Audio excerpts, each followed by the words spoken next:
Hello everyone. So guys, with CET coming close, I get this question regularly कि sir कितने attempts करने चाहिए? I wanted to give you guys more context before I start this video.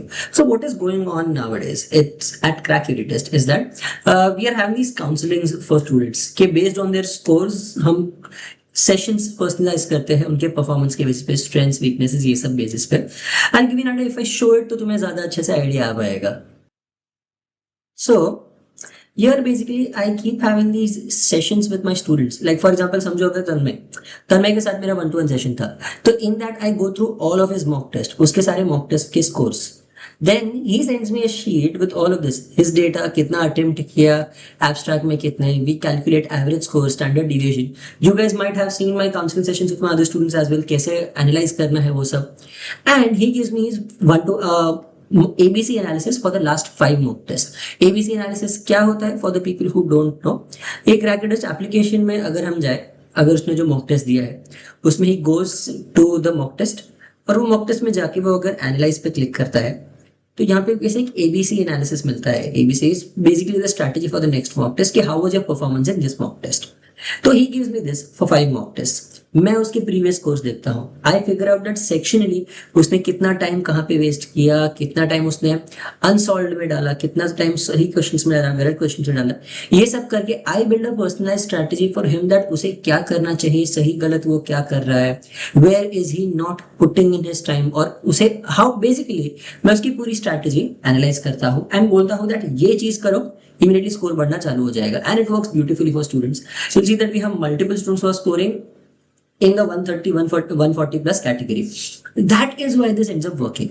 But then one question that all of these students have is that, sir, कितने attempts करने चाहिए? How many attempts are required for a 99.99 percentile? ये question आता ही रहता है students को. And इसका answer एक नहीं है, इसका आंसर मल्टीपल है. I want to explain how to build this strategy that will help you reach there based on difficult CET है, इजी सीईटी है, ये सब चीजें हम सोच समझ के ये वीडियो में एक्सप्लेन करेंगे. See first of all MBA CET का पेपर पैटर्न तुम लोगों को पता है. इट इज एलआर का 75 questions, abstract 25, QA 50 and BA 50. ये उनके अंदर मैंने ये एरियाज में डिवाइड किए हुए हैं. पजल्स, एलआर स्टैंडर्ड और क्रिटिकल रीजनिंग, तीनों का अप्रोच, टाइम, एमपीएम, ये सब कुछ अलग होना चाहिए. एब्स्ट्रैक्ट में सीरीज वाला है, ऑडमन आउट है, एनालॉजी है, मिसलेनियस मतलब पेपर फोल्डिंग हो गया, मिरर इमेज, वाटर इमेज, ये सारी चीजें हो गई, या फिर पेपर कटिंग हो गया. ये सब कुछ इनका अप्रोच टोटली अलग होता है. इनके लिए कितना टाइम लगना चाहिए एक एक क्वेश्चन के लिए, कितना एक्यूरेसी मेंटेन करना है, ये सब अलग होता है. In quants, I divide them in arithmetic, which I call quants calculative, algebra and geometry, quants technical, and DI, that is data interpretation. And finally, English में reading comprehension, vocabulary and grammar, parajumbles and completion. Okay, तो इसको मैं verbal reasoning बोला देता हूँ. I call it verbal reasoning, VR. So now the point is guys, इन सब के लिए अप्रोच कैसा होना चाहिए, क्या होना चाहिए, ये सब डिस्कस करना पड़ेगा. But before that, let's look that MBA CET last year में क्या हुआ था. You see that last year जो toppers थे of different slots, they were poles apart. कोई एक दूसरे के नजदीक नहीं है. Like you see इन दोनों में 50, 150, 150 था, 170, 170, 167, 166. I say this is data that has been collected. This is not the real data. Real data CET cell छोड़ के और किसी के पास भी नहीं है. So please make sure that इस चीज को थोड़ा पिंच ऑफ सॉल्ट के साथ लेना, थोड़ा शक करना है ये स्कोर्स पे. But this is what the common consensus of people across the industry is. So please understand that अगर हम यहाँ पे देखें, ये वाला स्लॉट हार्ड था, ये वाला स्लॉट हार्ड था, ये easy easy easy and easy.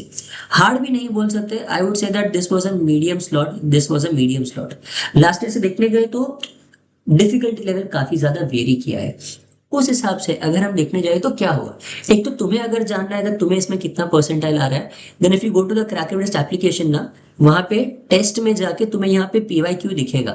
Please make sure तुम पीवाईक्यू में जाके ये वाला एक सीईटी 24 का स्लॉट 1, सीईटी 24 का स्लॉट 2 एंड सीईटी 25 का स्लॉट 1 एंड स्लॉट 2, ये 4 हमने फ्री रखे हैं, जिसके साथ तुम्हें उनके सॉल्यूशंस, एक्सप्लेनेशंस एंड इनके साथ तुम्हारा एबीसी एनालिसिस भी मिलेगा. Make sure that you guys are taking these test to figure out that तुम कैसा परफॉर्म करोगे अगर लास्ट ईयर जैसा सीईटी आ गया तो. ठीक है। Now coming back to it, based on everything that I feel, मुझे लग रहा है कि सीईटी 26 का एक्सपेक्टेड कट ऑफ इतना होगा। नाउ 99.99 155 पे आएगा। This is an average score, average. There will be a tougher set, there will be an easier set, ऊपर नीचे होगा ही। आई वुड से दैट अगर टफ हो गया, तो अगर टफ सेट आ गया तो 99.95 145 तक चला जाएगा। अगर इजी आ गया तो 165 भी जा सकता है। So now this is the average score. This is considering there is a standard difficulty level. Standard difficulty level का मतलब क्या? जो IBPS लेवल का CET आता था back till 2022, उसके बाद से जो CET आ रहा है, उसके बाद से जो CET आ रहा है, उसका डिफिकल्टी लेवल काफी ऊपर नीचे जा रहा है। बट ऑन एन एवरेज मोटा मोटी अगर तुम क्रैकेड टेस्ट के मॉक्स में या फिर टेस्ट फंडा के मॉक्स में, which are reliable mock test, उनमें अगर तुम 140 जितने के स्कोर पे हो, then you need not worry, तुम यही स्कोर CET में लेके आओगे। यही मतलब इतना स्कोर तुम्हारा CET में आ जाएगा। Now this is what we are expecting from CET 26। But what exactly a 99 percentile means? When I'm saying 99, 99.99 पे बाद में जाएंगे। Assume that 1.2 लाख लोग एग्जाम देते हैं। This is what happens every year. 99 percentile मतलब तुम टॉप 1% स्टूडेंट्स में हो, मतलब टॉप 1200 स्टूडेंट्स में तुम हो। ओके, नाउ प्लीज अंडरस्टैंड, 1,20,000 में से 1200 स्टूडेंट्स में होना, तो इनको नॉर्मली कितने मार्क्स आते हैं? If you check based on year जितना हो रहा है, स्कोर बढ़ते जा रहा है। Does that mean CET is getting easy? No, a big no. CET is not getting easier, people are better prepared. As a teacher मैं एवरी ईयर सीईटी देता हूँ एंड ऑलमोस्ट एवरी ईयर मुझे जेपीआईएमएस मिल ही जाता है। The point is every year CET थोड़ा बहुत difficulty level ऊपर नीचे होता है, बट कोई एक टफ, कोई एक इजी पकड़ के फाइनली कंपटीशन ही मैटर करता है तुम्हारे लिए। सीईटी इजी नहीं हो रहा है, लोगों का प्रिपरेशन ईयर ऑन ईयर बहुत ज्यादा अच्छा हो रहा है। Even if you look at the cracked students right now, they are studying at a crazy level, which I thought अगर मैं इतना ज्यादा प्रिपेयर्ड होता during my time, I would have been the top 1, या फिर मेरा स्कोर तो 147 की जगह पे 170 जितना आ जाता अगर इतना प्रिपरेशन होता तो। सो प्लीज अंडरस्टैंड दैट लोगों का preparation has been improving year on year. People are taking the exam more seriously, that is why the scores are going up. Now, if you want to prepare, this is just I'm just pitching in our product here. So we have this course Road to JBIMS that you can join, in which you will get my entire course ka access, 40 and 240 hours of foundation lectures, 200 hours of basic to advanced learning content, and 50 hours of live intense masterclass. Most importantly तुम्हें access मिलेगा मेरे 120 plus group का, and हमारा जो अभी mock बडी session होने वाला है। प्लीज मेक श्योर दैट अगर तुम हो सके तो इसका फायदा उठाओ, तुम्हारा बहुत ज्यादा फायदा होगा। Now coming back here, accuracy versus attempts, or I can call this as strategy.